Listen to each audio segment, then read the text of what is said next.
It was the first rematch played the following season that went to overtime. Seahawks get the 26-20 win, snapping the Broncos' four-game regular season winning streak. The Seahawks drove 80 yards in 13 plays to deny the Broncos possession in overtime, which answered the Broncos' a six-play, 80-yard possession that tied the game at the end of regulation. You know, to go, 80-something yards with no timeouts under a minute, that's not easy to do against that defense. And so those are things you take from it, that you get in the situation again, hey, we've been here before, we can do it. That's what I try to build off, things like that. Like I told you before, every game's a championship opportunity. It's another championship caliber team, and we're happy to get the win, you know. Obviously, we'd like to clean some things up and play better, but going into a bye, we can't ask for better. You seem a little frustrated for a guy who just beat Peyton Manning and the Broncos. Yeah, we're frustrated by the mistake. It shouldn't have been that close. All right, well, Stephen A., here's a question. Definitely wasn't as bad as the Super Bowl, but do you think it was a moral victory of sorts for the Broncos? I customarily, Skip Bayless, do not believe in moral victories. You either win or you lose or what have you. But in this particular instance, it just proves that there are exceptions to every rule, and I definitely think that's applicable here. The fact of the matter is the Denver Broncos could have folded. They were down 17-3. The Seattle Seahawks were pretty much manhandling them, at least on the defensive side of the ball. It was a replica of what we had seen transpire in the Super Bowl. And so, as a result of that, whether it's the Cam Chancellor interception that ultimately led to a field goal with a little less than a minute left, whether it was them pressuring Peyton Manning, whatever the case may be, their defense was pretty much having their way with the offense of the Denver Broncos. But then all of a sudden, here comes Peyton Manning.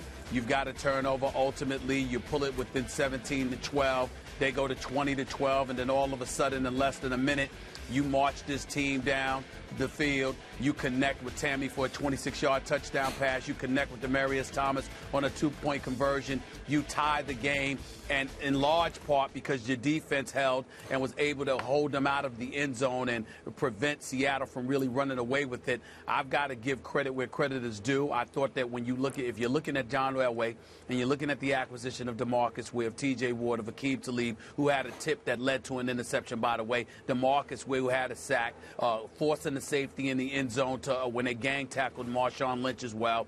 I just look at Denver's defense, and I clearly see an upgrade. Got a lot of heart.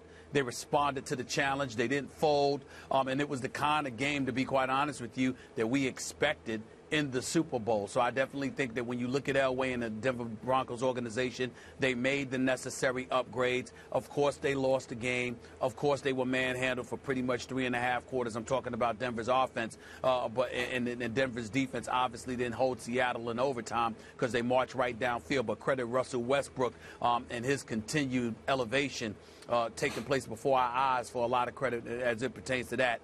But in the end, I'm just happy that we had a game, and I definitely think if there is such a thing as moral victories, we witnessed it yesterday for Denver. So you're going to give the Denver Broncos a moral victory off that game yesterday? Yes. I can't even begin to do that. I am sorry. I'm with Richard Sherman. That game shouldn't have been that close. I'm very happy for the viewing audience that we got that game as opposed to what we got in the Super Bowl. And I wish that game had been the Super Bowl, because that would have been an all-time great finish to a Super Bowl. But, Stephen A., you and I have been covering sports for a long time.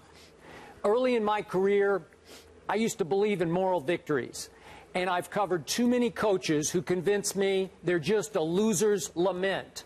Look at the scoreboard, who won and who lost, and that's the ultimate takeaway, especially when we're talking about the greatest regular season quarterback in the history of the National Football League in Peyton Manning.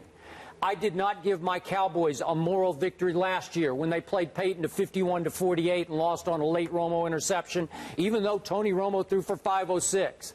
I did. If ever I've seen a moral victory over the last, let's say, 10 years, it was your Giants. Remember the last regular season game of '07 when they proved to themselves they could hang with Brady and Randy Moss, and that game would set up the Super Bowl victory over Brady and Randy Moss, unfortunately. Maybe that's a moral victory, or maybe it's just figuring out how to play against somebody that was the biggest offensive juggernaut in the National Football League history. But in this case, this was a 17-3 game at halftime, and I thought it was going to be a blowout. And I didn't think it was so much what the Denver defense did in the second half, it's what the Seattle offense failed to do. They had 103 total yards in the second half, and I'm not being a hypocrite. I tweeted about this. In one drive, they targeted Brian Walters 4 times. In one drive, Brian Walters, an undrafted free agent from Cornell, who, you know, returns punts just because Earl Thomas is a little too dangerous back there. But what are you doing? You have Percy Harvin. You have Kurse. You have Doug Baldwin. What are you doing throwing to Brian Walters? That's what it degenerated to in the second half. It looked like they were just trying to run out the clock, a lot of Marshawn, and all of a sudden we had a game capped off by 2 masterpiece drives. Two of the greatest drives you will ever see under these circumstances of a Super Bowl rematch. We had Peyton Manning, Big Peyton, doing big things in 59 seconds with no timeouts to score the touchdown and the 2-point conversion. And then in overtime, we had Little Russell doing a whole lot of little things to go 80 yards in 13 plays.